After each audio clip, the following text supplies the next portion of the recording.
Et le train, du coup, c'est ça aussi. C'est aussi quelque chose qui permet des rencontres avec des gens qu'on n'aurait pas forcément croisés, avec des gens parfois qu'on va juste croiser le temps d'un voyage pendant 1 heure, et d'autres avec qui on va commencer à nouer des liens d'amitié. Bonjour à toutes et tous et bienvenue dans mon journal de bord de député européen. Aujourd'hui, on va faire quelques retours sur le mois d'octobre.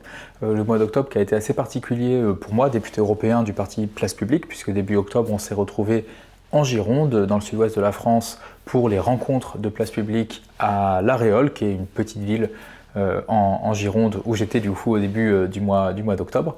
Et après, je vais répondre à des questions qui m'ont été posées, une question très sérieuse sur les trains, et une question un peu moins sérieuse sur une fois où j'ai mis une cravate. Voilà pour le programme de la vidéo, bienvenue. Donc mon mois d'octobre, il a commencé en fait en semaine à Bruxelles, pendant qu'on avait des négociations très importantes sur un sujet dont je vous ai déjà beaucoup parlé, celui de la fin des importations de gaz russe. Et après, on a eu un week-end, le vendredi, samedi, dimanche, où le Parlement ne siégeait pas. Et j'ai pu du coup aller dans le sud-ouest de la France, en Gironde, dans la ville de La Réole, où se tenaient les rencontres de Place Publique, parti politique que j'ai rejoint il y a déjà plus de 4 ans maintenant. Et les rencontres de La Réole, c'est quelque chose qui commence un peu à être connu. En fait, on a fait les premières rencontres de La Réole il y a 1 an, donc là c'était la 2e édition. Et je voulais un peu vous dire voilà, qu'est-ce qui s'est passé et pourquoi est-ce qu'on organise ce type d'événement et pourquoi un député européen comme moi va aussi y participer. Déjà, la première chose à dire, c'est que les rencontres de La Réole, c'est des débats sur des questions de fond.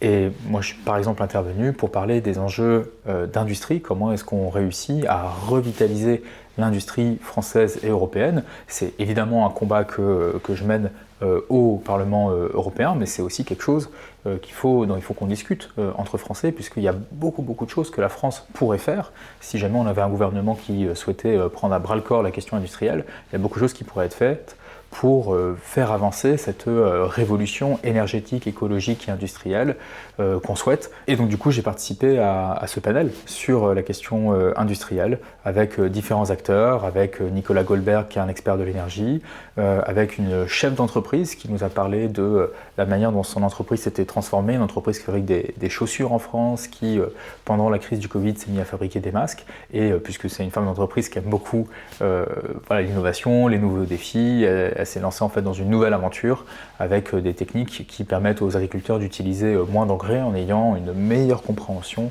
du contenu de nos sols. Et c'est juste un des éléments qui montre qu'on peut véritablement avoir le développement d'une industrie qui soit la plus intelligente et du coup aussi la plus écologique possible. Ça, c'est un des débats de fond auquel j'ai participé, mais moi ce que je trouve vraiment génial à La Réole, c'est que je peux aussi aller écouter d'autres panels, à la fois sur des sujets que je connais bien. Donc j'ai pu notamment écouter et échanger avec une ancienne ministre qui s'appelle Delphine Batho, qui clairement est une personne qui croit en tout cas qui promeut la décroissance. C'est pas du tout notre approche à nous, mais en tout cas c'est important d'avoir ces échanges-là avec des gens qui viennent de la diversité intellectuelle, des mouvements démocratiques français, y compris le mouvement écologiste, et notamment dans sa partie décroissante, ce qui a donné lieu à des discussions très intéressantes. Et puis j'ai pu aussi écouter d'autres panels sur des sujets qui sont, on va dire, moi, dans le cœur de mon activité de député européen, mais qui sont des thèmes ô combien centraux quand on est français et citoyen et intéressé par l'avenir de notre pays, que ce soit les enjeux de sécurité ou les enjeux de santé, ce sont des enjeux éminemment importants. Donc il y a tout cet élément-là de fond à La Réole qui est vraiment essentiel, et en fait souvent moi, une des émotions que je ressens quand je suis là-bas, c'est en fait une sorte de petite frustration, parce que vous avez un programme et il y a toujours 2 ou 3 trucs où vous voulez aller, et c'est ça allie en même temps, donc il faut faire ses choix. Mais ça avait été le cas durant la première édition, et je m'étais dit que ça allait me donner envie de revenir. Effectivement, c'était le cas, et c'était à nouveau le cas cette année, donc j'ai à nouveau envie de revenir à La Réole l'année prochaine, du coup en 2026. Au-delà du fond, les rencontres de Place Publique à La Réole, c'est aussi un moment de retrouvailles. Si vous me suivez, vous savez que je passe beaucoup de temps sur le terrain. J'ai pu, depuis que je suis élu député européen, depuis 1 an et demi, aller bien évidemment à Strasbourg, mais aussi à Lille, à Avignon, à Nice, à Marseille, à Fos-sur-Mer, à Saint-Nazaire, à Nantes, à Rennes, à Saint-Brieuc, évidemment en Normandie dans plein de coins, Cherbourg, Rouen, Fécamp, et évidemment le Calvados où là j'ai fait beaucoup d'endroits que je connaissais déjà bien. Et en fait à chaque fois que je vais sur le terrain, je rencontre des gens. Donc je rencontre avant tout des acteurs qui ne sont pas dans le monde politique, des acteurs de l'industrie, des universitaires, des chercheurs, des étudiants, des syndicalistes, mais souvent aussi c'est l'occasion de croiser les personnes de place publique qui sont présentes sur ces territoires. Toutes ces personnes-là que j'ai pu voir à certains moments de l'année dans certaines villes de France, et en fait je les retrouve à nouveau à La Réole, et donc du coup La Réole c'est aussi un moment pour moi de grande joie.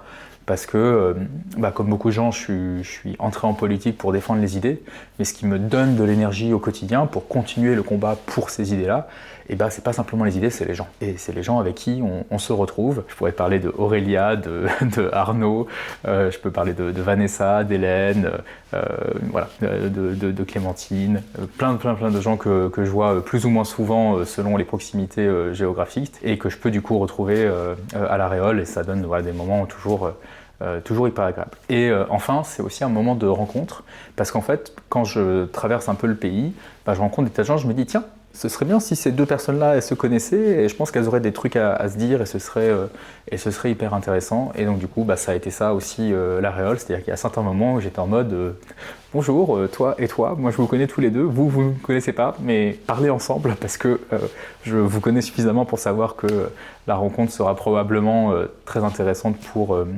vous deux. Et un des moments forts de La Réole, c'est les discours de nos deux coprésidents, Raphaël Glucksmann et Aurore Lalucq.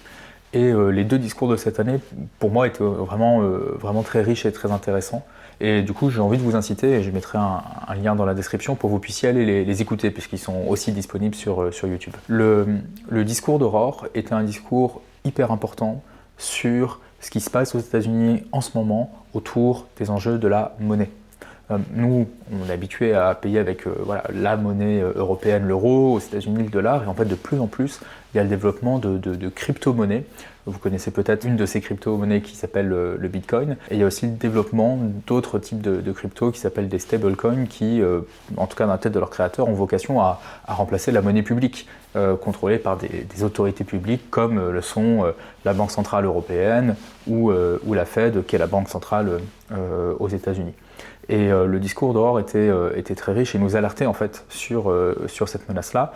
Quand on connaît l'engagement d'Aurore, c'est pas nouveau. Aurore, elle est économiste de formation, économiste encore aujourd'hui, et elle travaille depuis des années sur la question des crypto-monnaies. Mais là, évidemment, avec le retour au pouvoir de Donald Trump, avec cette dérive autoritaire, son alliance avec ce qu'il faut bien appeler des crypto-fascistes autour de Elon Musk, il y a un risque d'ampleur, et il faut que nous, Européens, on en soit conscients pour qu'on puisse modifier, y compris notre politique monétaire, de manière à préserver ce bien qui nous semble aujourd'hui tellement évident qu'on n'y pense pas, mais le fait qu'on ait une monnaie dans laquelle on peut faire confiance et qu'on peut utiliser au quotidien pour acheter du pain ou tout simplement pour avoir une vie normale. Et le deuxième discours de La Réole qui m'a marqué, c'est celui de Raphaël Glucksmann, qui, et c'était la première fois que j'entendais parler de ça, a abordé la question de comment est-ce que la gauche française peut se réapproprier l'histoire de France pour faire un récit de notre histoire, qui soit un récit en fait qui est profondément ancré à gauche. Et je vous encourage du coup à aller voir ce discours-là, que vous pouvez aussi suivre sur YouTube. Vous le savez, dans cette vidéo, je suis là aussi pour répondre à vos questions, et en fait j'ai eu plein de questions sur le thème du train. Et donc je me suis dit que c'était le bon moment pour moi de vous parler du train, tout simplement. Alors déjà, qu'est-ce qu'on veut dire quand on parle du train? Je pense que c'est important parfois de parler de ce qu'on appelle du rail. Il y a en fait plusieurs sortes de trains. Je vais parler vraiment de train le plus quotidien jusqu'au train qu'on va utiliser peut-être le moins souvent. Le train qui est le plus utilisé en fait au quotidien, c'est des trains urbains. Simplement, on n'a pas tendance à les appeler des trains. On appelle ça des trams, des métros, parfois des RER selon les endroits où on vit. Et moi, je me souviens par exemple que quand j'étais enfant, il n'y avait pas de tram à Caen. Il y a eu des grosses constructions, un grand projet de tramway qui a été assez malmené par la majorité de droite de l'époque, on va pas se mentir, qui a provoqué énormément de problèmes quand moi en fait je suis rentré au collège.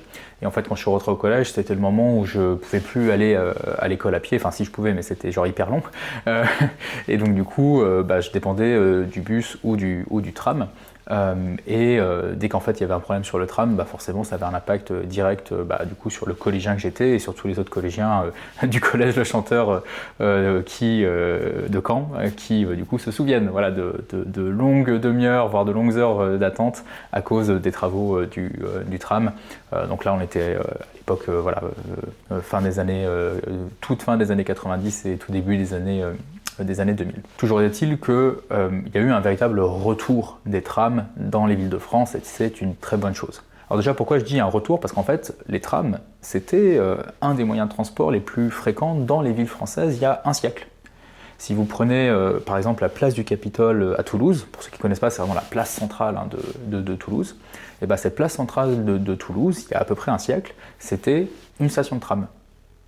Et dans les années 50, je crois, il y a eu un choix politique de démanteler le tram qu'il y avait à l'intérieur de Toulouse. Et du coup, la place du Capitole n'était plus un arrêt de tram, c'est devenu un parking à voitures. Et rien que ça vous dit en fait quels ont été les choix politiques qui ont transformé nos systèmes de mobilité pour décourager le tram et encourager la voiture à pétrole, puisque c'était la priorité politique pendant quelques décennies, dans les années 50, 60, 70, 80. Et en fait, ce qui s'est passé à Toulouse, ça s'est passé à peu près à la même période à Caen, et dans plein d'autres villes de France et d'Europe, où en fait on a perdu notre tram. Et depuis 15-20 ans, on a un retour des trams dans nos villes, et c'est une très bonne chose, parce que le tram, comme toutes les autres formes de transport par rail, sont un véritable moyen de transport écologique.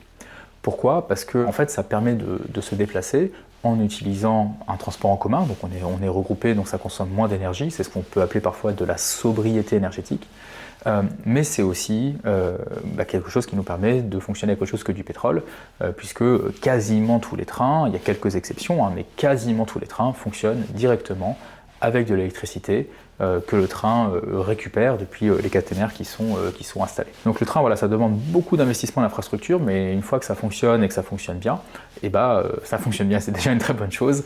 Et en plus de ça, ça permet du coup de se déplacer en consommant un petit peu d'une électricité qui, en France et en Europe, est déjà un des vecteurs énergétiques les plus propres. Plus gros que les trams, il y a les RER qui sont plutôt développés dans des grandes villes, comme typiquement en région parisienne. Il y a aussi les métros qui existent. Moi j'ai eu la chance d'étudier à Lille, et donc du coup je connais bien aussi le métro de Lille, qui est un des premiers, si ce n'est le premier d'ailleurs, métro automatisé de France. Au-delà des métros, il y a aussi la volonté de développer ce qu'on appelle parfois un RER métropolitain. C'est un des projets qui a été présenté par le syndicat CGT Cheminots dans le Calvados pour développer un projet de RER métropolitain dans la zone autour de Caen. Donc pour ceux qui connaissent, c'est pour connecter Ouistreham, Caen, Mondeville, Carpiquet. Ça permettrait de faire en sorte qu'un maximum de personnes puissent se déplacer sans être dépendants de la voiture, et notamment de la voiture à pétrole, grâce à une offre de transport public plus adaptée, et notamment, dans ce cas précis, une offre où on peut faire peut-être 10, 15, 20 km, pourquoi pas avec un vélo, et pour toutes les canaises et tous les canets qui ont envie d'aller à la plage de temps à autre, ce serait notamment très agréable. Et par ailleurs, Carpiquet, Mondeville, le Zénith de Caen, c'est aussi des lieux de passage, donc c'est des lieux dans lesquels ça a du sens de développer un système de transport qui permet aux gens qui viennent, si je puis dire, de la périphérie de Caen, de pouvoir aller dans ces lieux-là. Ça, je pense que c'est effectivement une bonne idée pour Caen, mais au-delà de cette ville que je connais un peu mieux que les autres villes, vraiment le déploiement du train dans le transport du quotidien, c'est vraiment essentiel. L'idée, c'est vraiment de permettre à un maximum de gens de vivre quasiment sans voiture. Pour ceux qui ont une voiture et qui continueront à en avoir besoin, parce que dès qu'on est en lien avec les zones rurales, on a besoin de voitures, simplement de l'utiliser moins souvent, puisque ça permet notamment d'économiser de l'argent, puisque le pétrole coûte cher, là où les billets de train, de tram, de métro restent globalement peu chers, en tout cas quand les municipalités font ce choix-là. Plus gros encore que les RER métropolitains, là on commence à être sur des trains qui sont gérés notamment par la SNCF en France, tout ce qui est TER, Intercité. Donc le TER par exemple, moi c'est quelque chose que je prends beaucoup, notamment quand je vais voir mon père. Je vais de Caen à Saint-Lô et après il vient me récupérer en voiture à la gare. Et du coup le TER c'est un des moyens de transport et pour en fait pas mal de Français c'est aussi un transport du quotidien. Il y a des gens qui vont prendre le TER, si ce n'est tous les jours, en tout cas plusieurs fois par semaine. Et le cran d'au-dessus, c'est l'Intercité. Donc ça, c'est le train que je prends quasiment chaque semaine quand je vais à Bruxelles, puisque pour aller de Caen à Bruxelles, il faut passer par Paris. Et donc du coup, il y a un train Intercité qui relie Caen à Paris. Et plus gros que ça, enfin, on a le TGV, les lignes à grande vitesse. Et ça, c'est vraiment essentiel pour pouvoir relier les grandes villes européennes et faire en sorte que les gens prennent le train au lieu de prendre l'avion. Alors autant quand on parle des petits trains, le tram, le TER, c'est vraiment très très bien pour libérer les gens de leur dépendance à la voiture à pétrole. Pour les lignes à grande vitesse, les TGV, là clairement c'est avant tout pour pouvoir concurrencer, si je puis dire, l'aviation. Puisque sinon ça va être de l'avion qui va brûler du pétrole, pétrole russe, pétrole saoudien, pétrole américain, mais dans tous les cas du pétrole. Donc là il y a besoin d'investissement et notamment dans des infrastructures. Il y en a certaines qui ne sont pas très populaires, mais il faut le dire clairement. Il faut mieux connecter la France, y compris en ligne à grande vitesse, par exemple Paris, Bordeaux, Toulouse. Et au-delà de ça, il faut aussi avoir une politique publique qui soit complète là-dessus. Et un des éléments qui est choquant, c'est que les billets de train ils sont soumis à la TVA et c'est bien normal, alors que les billets d'avion, si vous faites par exemple un Paris-New York en business class qui coûte 6 000 € aller-retour, j'invente les chiffres, j'ai jamais fait ça dans ma vie, mais aujourd'hui la TVA sur ça c'est 0%. Et donc on vit quand même dans un monde où on va plus taxer le train alors que c'est un moyen de transport écologique que l'avion, alors que l'avion n'est clairement pas un moyen de transport écologique. Et donc ça, c'est un des combats qu'on mène au niveau européen pour qu'on puisse rééquilibrer les choses et qu'on ait une fiscalité qui encourage les modes de transport les plus écologiques et qui décourage, en tout cas qui fait en sorte que l'avion ne soit utilisé que en extrême recours, dans des cas où effectivement c'est indispensable de prendre l'avion. Je pense notamment aux Françaises et aux Français d'outre-mer, puisque aujourd'hui en France, il y a plus de Français ultramarins que de Français parisiens, même si on parle plus des Parisiens que des ultramarins. Et évidemment, quand on vit en Nouvelle-Calédonie, sur l'île de la Réunion, en Guyane, en Guadeloupe ou ailleurs, et qu'on a besoin d'aller dans la France hexagonale, c'est évidemment l'avion qui est la solution, et c'est bien normal que nos ultramarins puissent continuer à utiliser l'avion. Là, mon point, c'est surtout comment est-ce qu'on fait en sorte de donner le maximum de possibilités pour que le maximum de personnes, le plus souvent possible, puissent réellement faire le choix du train. Et ça, ça passe par créer l'Europe du train, et c'est un combat qu'on mène ici au Parlement européen, dans les différentes commissions parlementaires qui ont leur mot à dire sur cette question-là. Et en toute fin, il y a la question des trains de nuit. Alors c'est pas des trains à grande vitesse, mais c'est, comme leur nom l'indique, des trains qui circulent la nuit où vous pouvez y dormir, plus ou moins confortablement selon les cas. Et ça, c'est un combat qu'on mène ici, avec la délégation Place Publique et Parti Socialiste au Parlement européen. Et demain, on va se mobiliser pour défendre les trains de nuit partout en Europe et notamment en France, parce que là aussi c'est essentiel pour que les gens puissent se déplacer tout en évitant de prendre l'avion, sachant que l'immense avantage du train de nuit d'un point de vue économique, c'est pas simplement que le coût du billet de train peut être un peu moins cher, ça dépend des cas bien évidemment, mais en fait ça économise une nuit d'hôtel ou d'auberge de jeunesse selon le cas. Voilà. La question du train, c'est une question qui pour moi est très importante, elle est très importante politiquement. Peut-être aussi vous dire un petit côté plus personnel, c'est aussi très important pour moi d'un point de vue personnel. Le train de nuit, c'est le moyen de transport qui m'a permis d'aller en Italie pour faire une année d'études en Erasmus, et sur les trains de nuit, en fait, on rencontre aussi souvent des gens avec qui on peut parler.